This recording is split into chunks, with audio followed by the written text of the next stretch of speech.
Welcome to the Pacific Research Institute's Next Round podcast. I'm Rowena Itchon, COO of PRI, and with me, as always, is Tim Anaya, Vice President of Marketing and Communications. Well, Tim, do you have 5 things to report on what you did last week? I've got 100 things to report of what I did last week.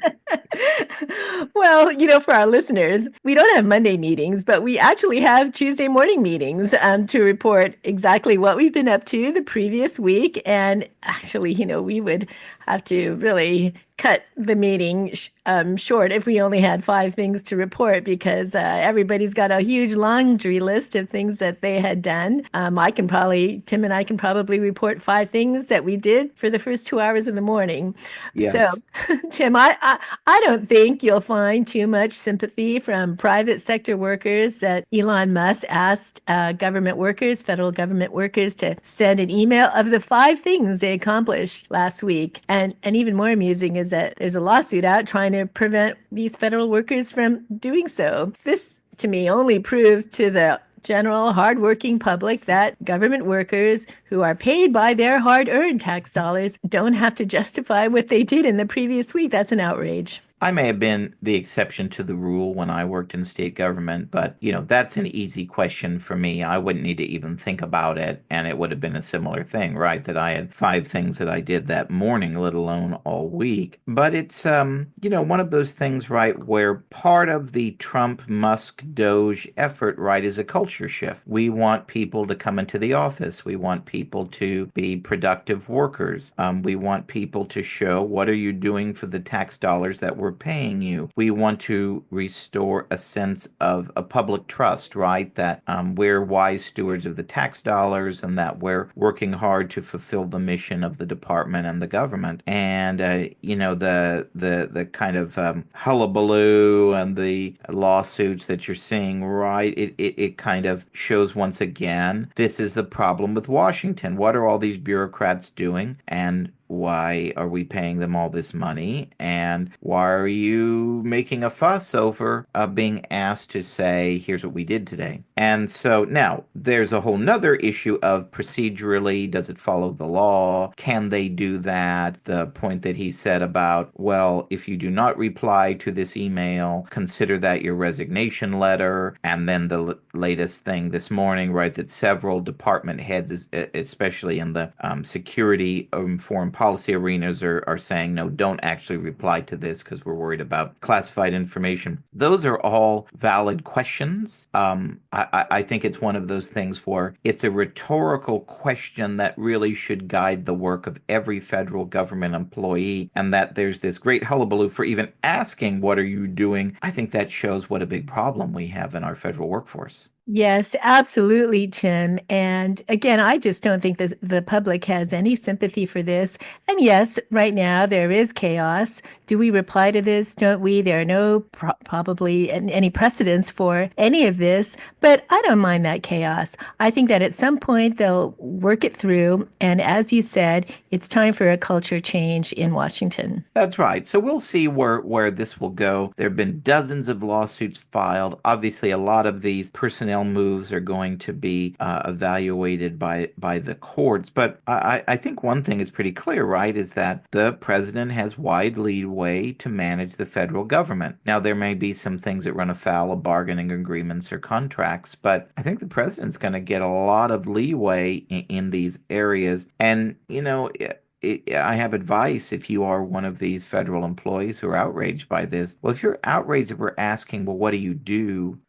That's a real problem there. It should be obvious what you're doing. And Tim, speaking of missing government workers, LA Mayor Karen Bass, who was in Ghana during the wildfires here in LA, fired Fire Chief Kristen Crowley. Now, as you can imagine, there's a lot of finger pointing going around right now. The mayor's under fire. The LA Fire Department's funds were cut back.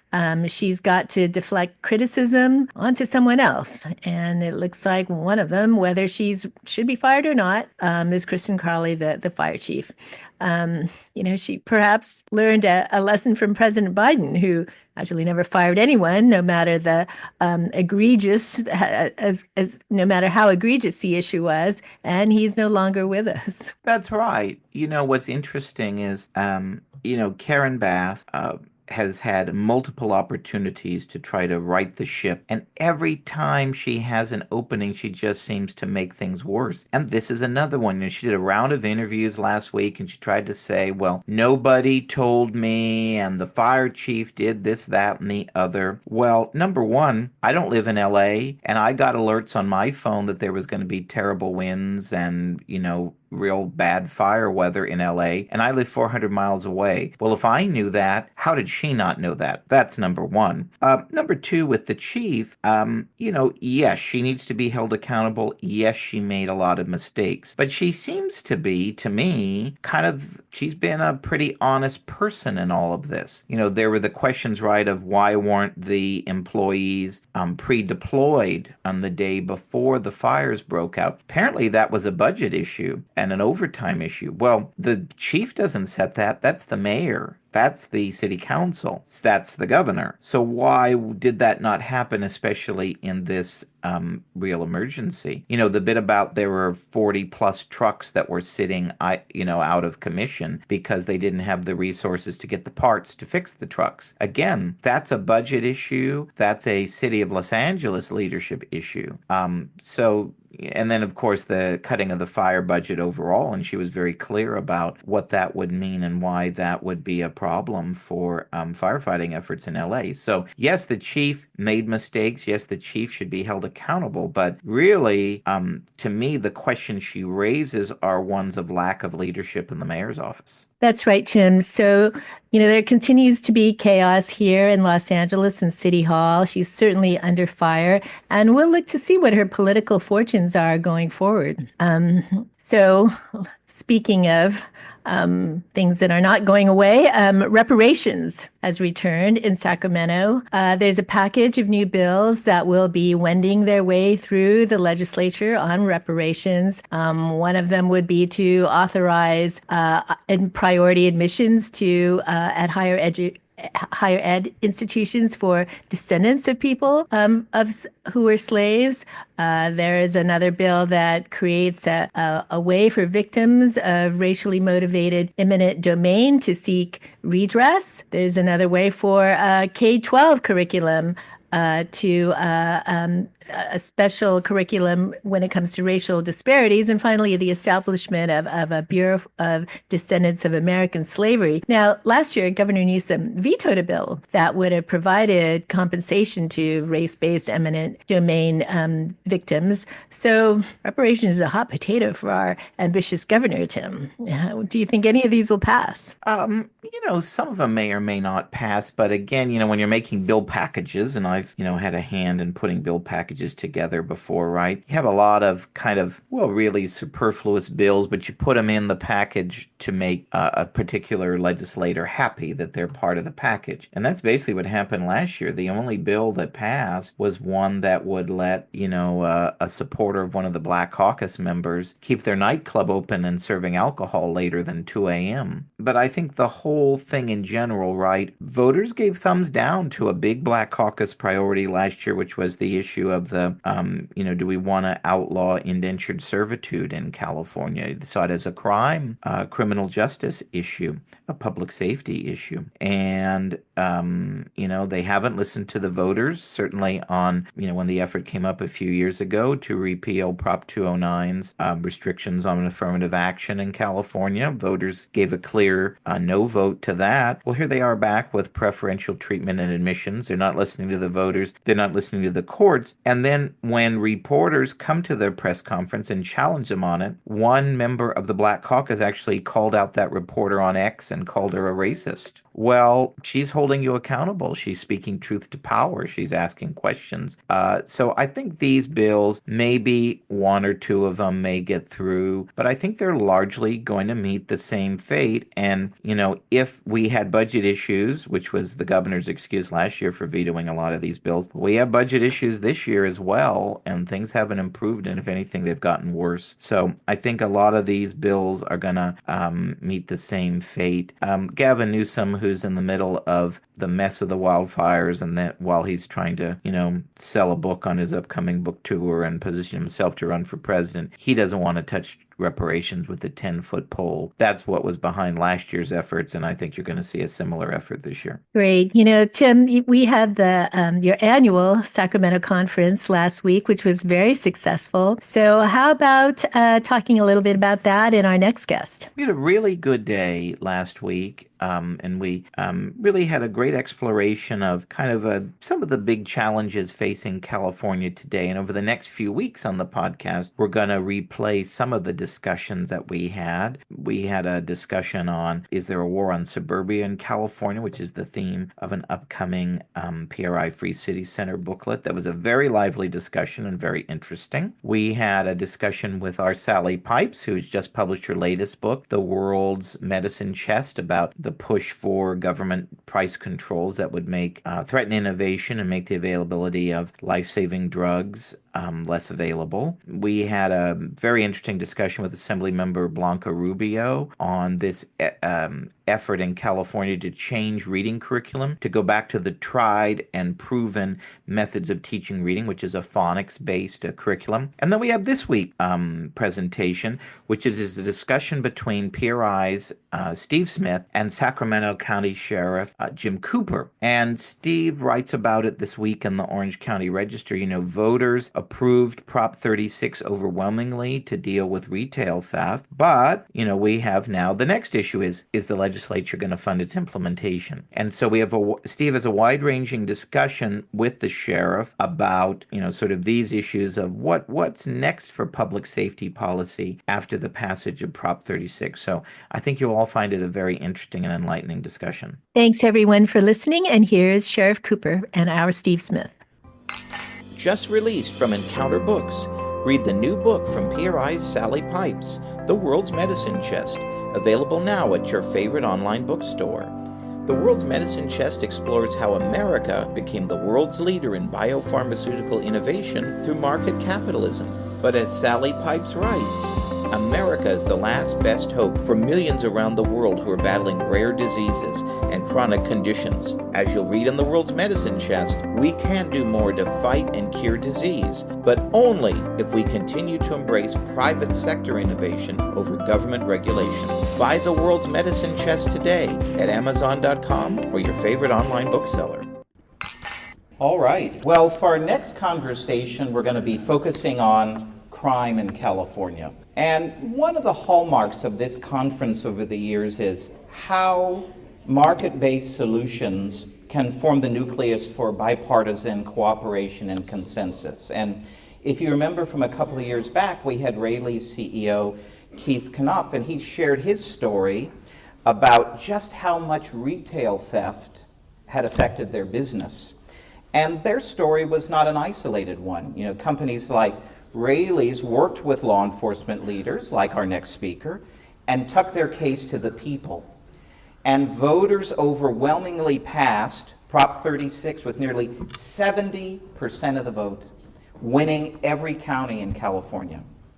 So after this election, you know, many are asking, what's next in this push for criminal justice policy reform after the landslide victory for Prop 36? And we have two great speakers with us today to explore this topic.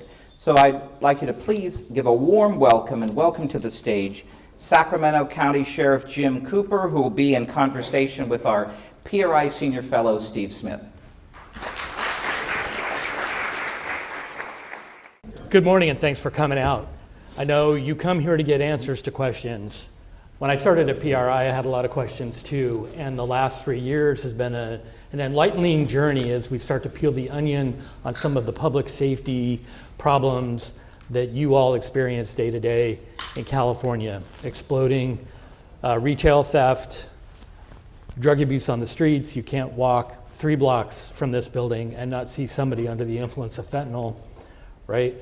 And I think that voters have had enough, and Prop 36 was just one of those, actually. I think the 2 attempts to eliminate cash bail in California, which were rejected by the voters, were other examples of how fed up you are with crime. And I think recently the failure, kind of unheralded, of the so-called eliminate slavery in prison bill, which was defeated by the voters without any organized opposition, indicates that voters have a very high level of understanding of the consequences of crime, and maybe not so much the people across the street from this building.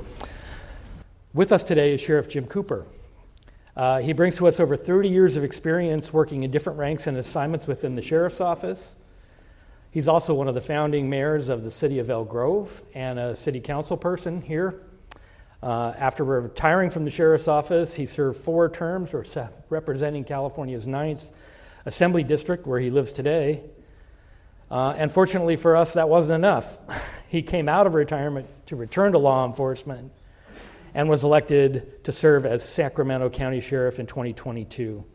Also, in 2023, he was appointed to serve as one of the commissioners on California Commission on Peace Officer Standards and Training, something you might know more commonly as POST. As such, he brings a broad and deep experience both in California law enforcement and public policy that makes him unique and truly a dean of California law enforcement. Please welcome Sheriff Jim Cooper.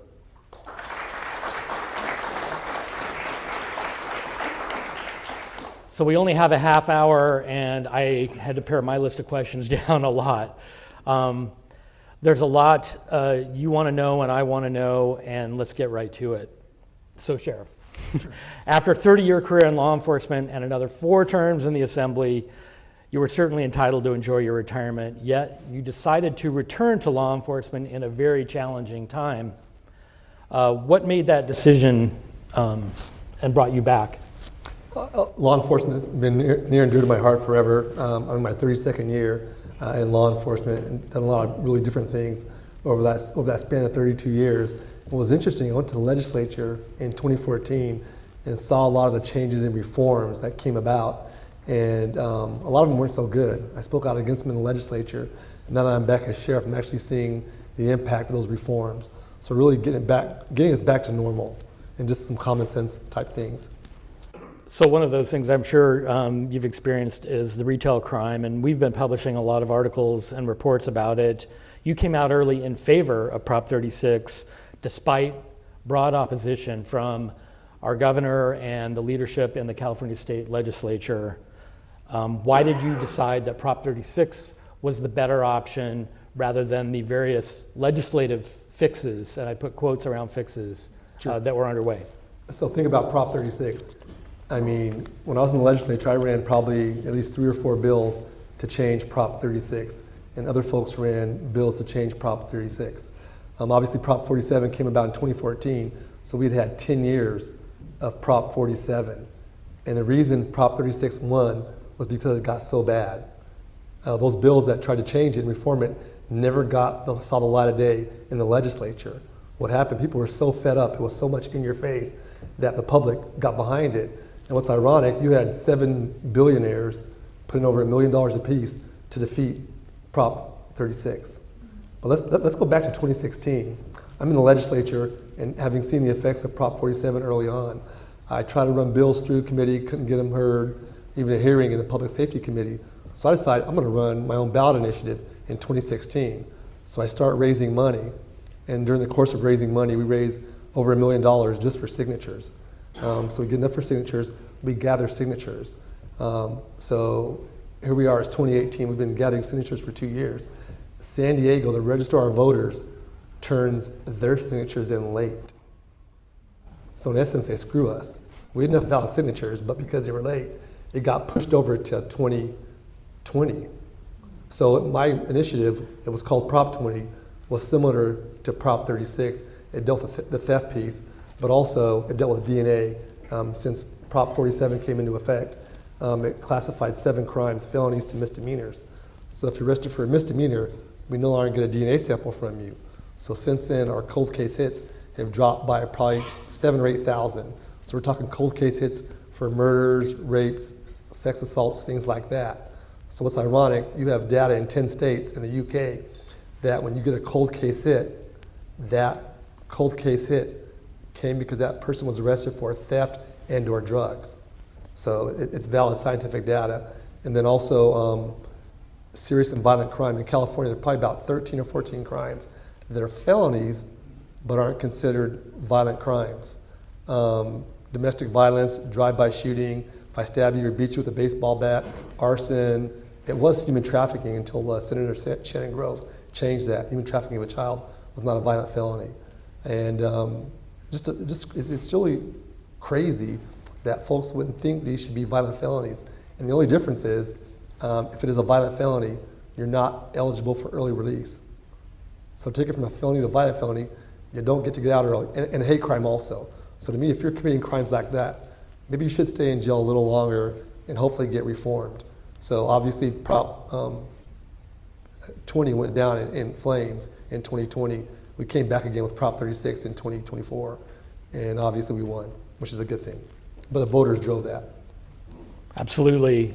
Just to give a little local example, one of the Prop 57 early releases based on the reclassification of violent felonies as non-violent felonies was the perpetrator of the Sacramento nightclub shooting where 13 people were shot and I believe 6 died.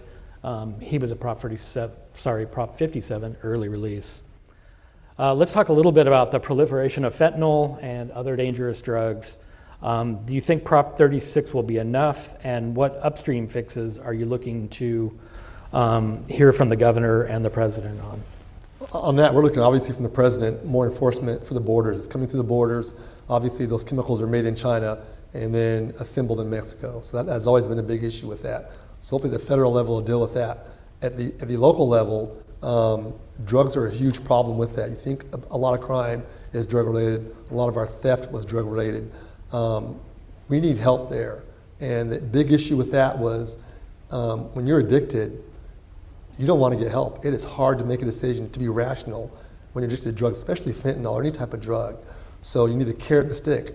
Prior to Prop 47, we had drug court. So if someone was an addict, they went to court, the judge said, hey, I want to help you get clean. If you complete drug court, we'll expunge your record. And it was a success. It worked really good. So when Prop 47 happened, nobody went to drug court anymore because it was a misdemeanor, it's not a felony. Who cares about getting their record expunged? But the only folks that got their record expunged was if someone wanted a job. And that was the big issue with that. So we need drug court back, and Prop 47 brings drug court back. And you can still get your record expunged, but for those prolific serial thieves, it really deals with them. And what was interesting, we probably made over 1,000 arrests, and I think less than a dozen were homeless, and no one was stealing for food.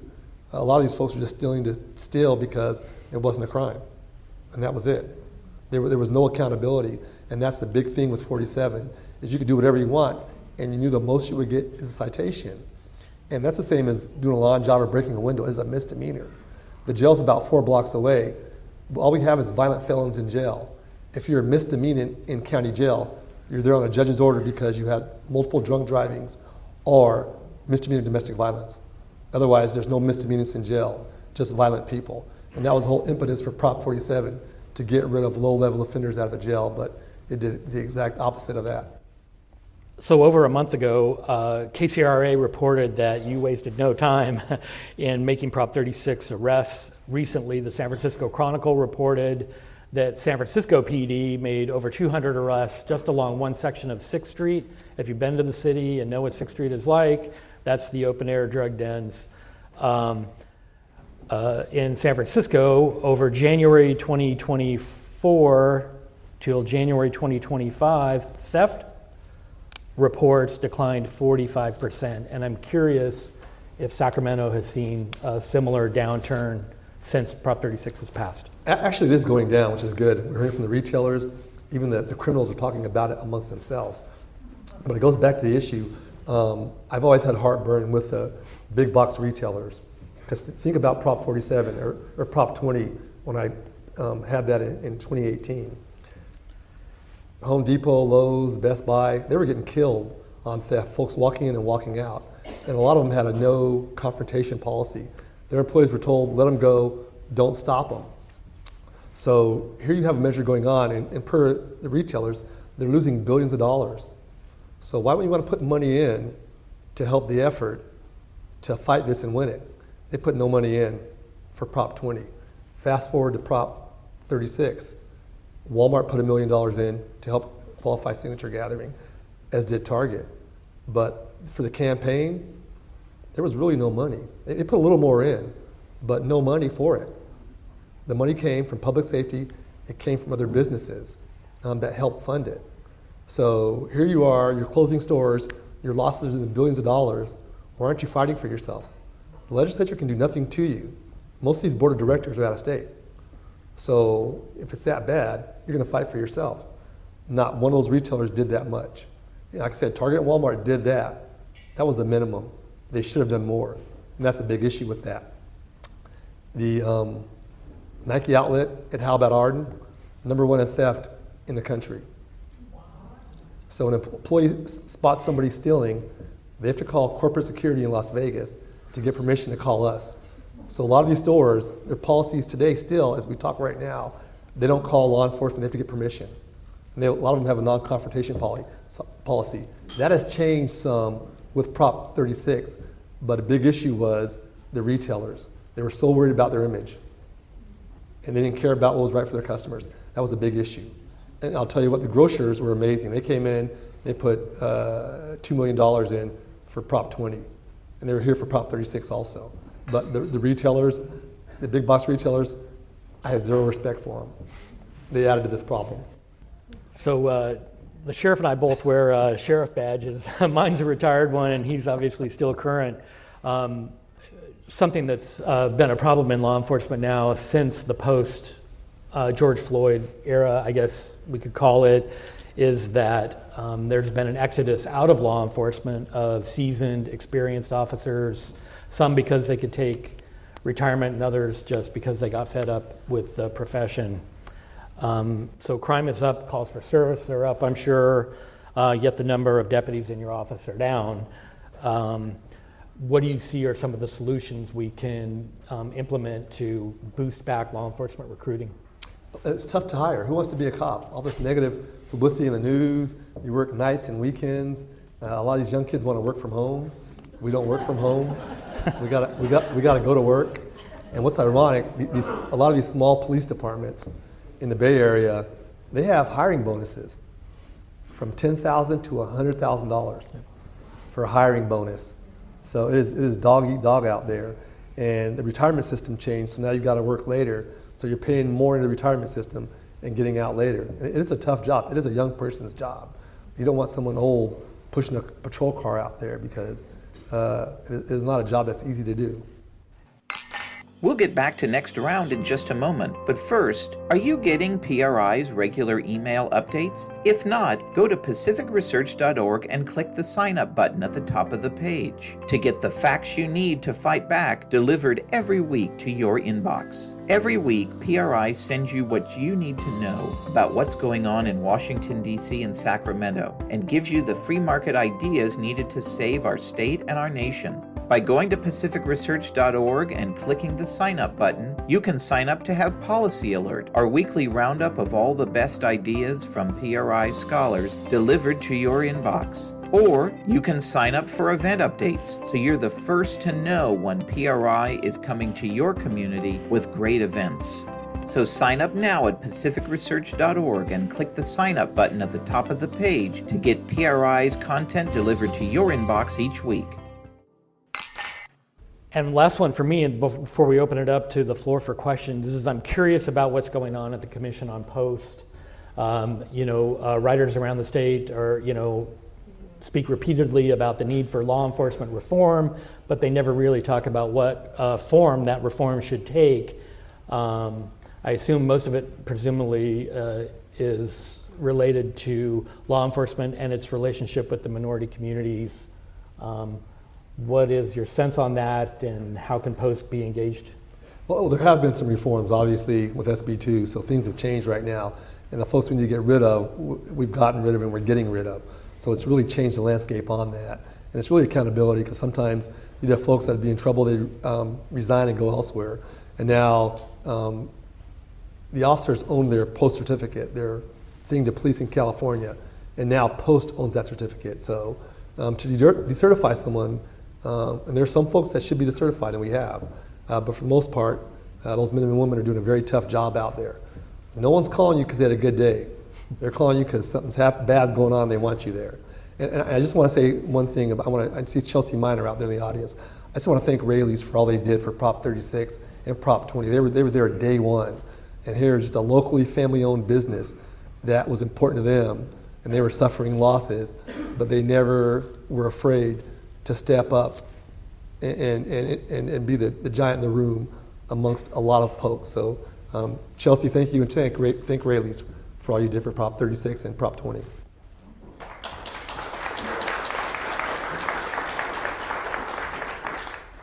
So I'm sure some of you have some questions, and you don't often get the chance to talk to the county sheriff.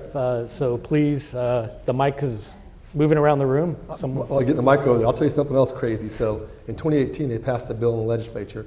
It was a budget trailer bill that they, for a lot of crimes, they made it where you could get, God darn it. First, what can they get?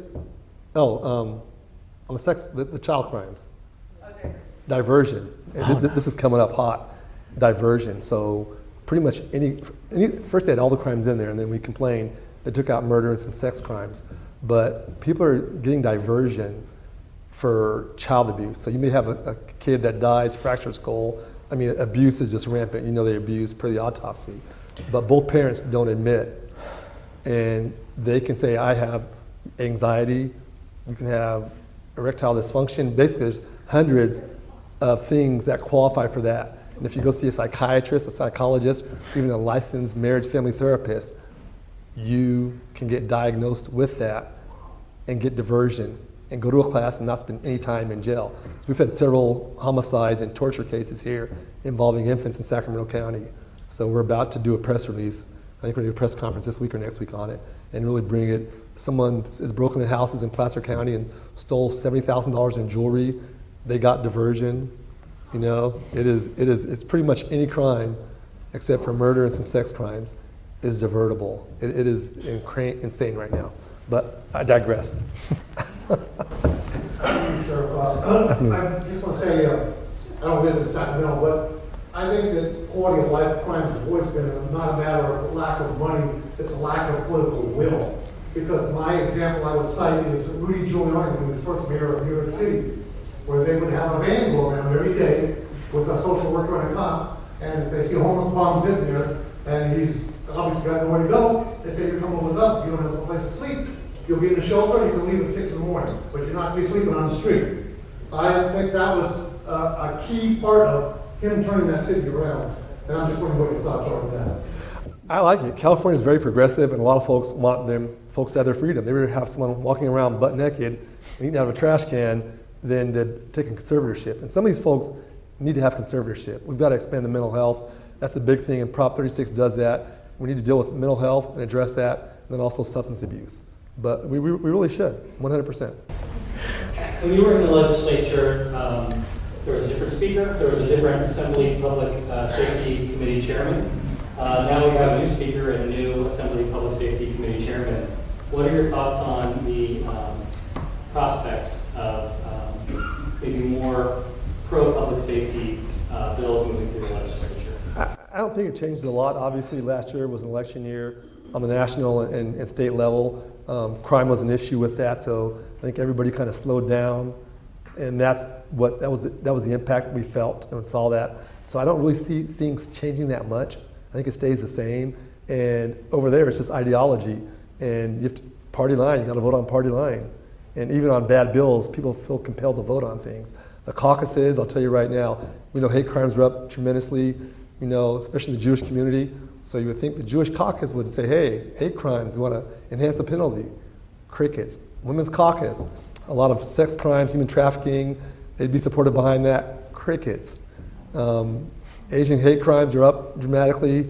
The API community, Muslim community, do enhancements. Crickets. So I could talk all day about that, but it's just people are afraid to step outside and, you know, make their voices heard. That's the legislature for you. Thank you. After California voters passed Proposition 13 in the 70s, Governor Jerry Brown famously said the voters had spoken and worked very hard to implement savings following that.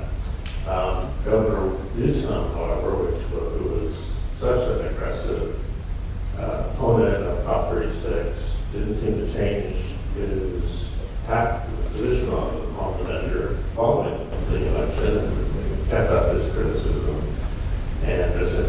What do you think the governor could be doing to implement political voters going forward? So we're hoping we get funding with Prop 36. But what's interesting, not one statewide official endorsed Prop 36. And the polling we knew was overwhelmingly supportive of Prop 36. So even though they outraised us and we didn't have a lot of money, didn't run a lot of TV commercials or radio commercials, we still kicked their butt because it was in their face. So we're hoping that the governor and legislature actually fund Prop 36 as it should be. That's the people's will. So for them not to do that is, hopefully it happens. If I see Assemblymember Rubio's here, hopefully she can make that happen in the legislature. She's a good mod. Hi, sir. It's always a pleasure to see you. Good to see you. So I don't know the data on this, but of course the whole broken windows theory proved pretty effective. Is there any data suggesting that you can tolerate as a city a lot of disorder in the minor category and still prevent more violent or serious crimes? Or do those really stay linked, disorder and higher criminality? They stay linked. Obviously in the county, for homeless, hey, if you're homeless and you want help, we're going to help you. If you don't want help, we're going to deal with you in other ways. So it is it's like night and day between us and other jurisdictions in Sacramento County, other cities. Some of the things we don't tolerate. So it's really how it's approached, but it's been political. Obviously, as sheriff, I'm responsible to the voters. I don't have a city manager or a city council tell me what to do or a mayor. So that's the difference.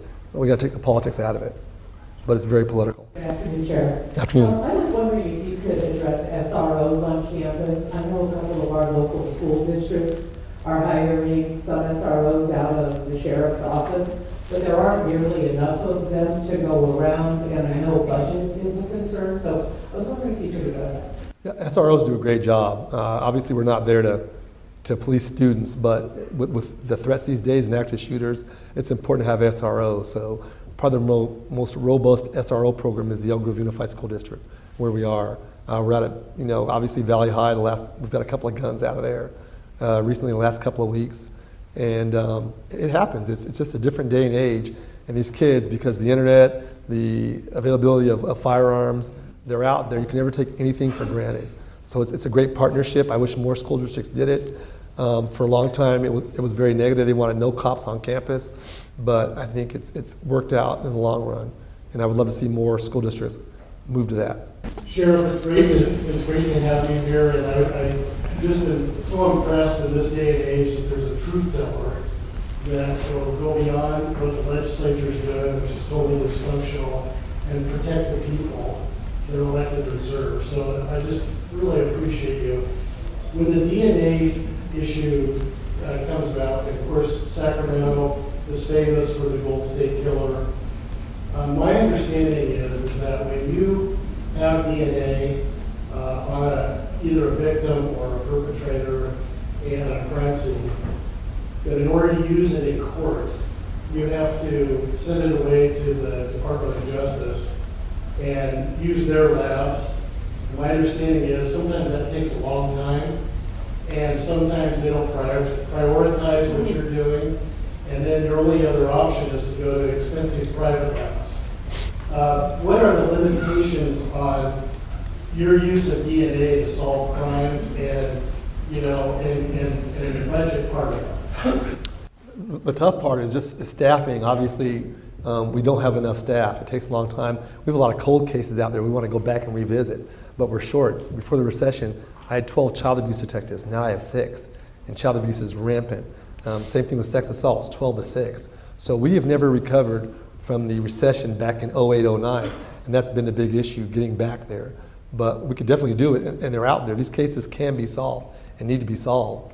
And that's the rub on Prop 47. How do your cold case hits drop by 7,000? That you've gotten less hits over the years.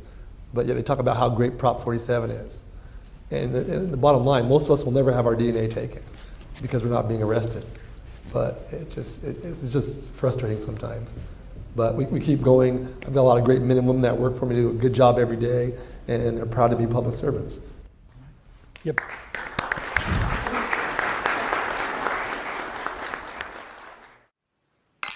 If you like this episode, please tell your friends and subscribe to PRI's podcast at iTunes, Google Play, Stitcher, TuneIn, iHeartRadio, and Spotify.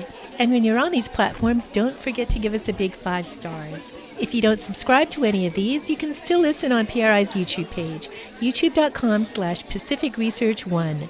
That's the number 1. Thanks for listening. I'm Rowena Itchon. Hope you'll come back again for next round with PRI.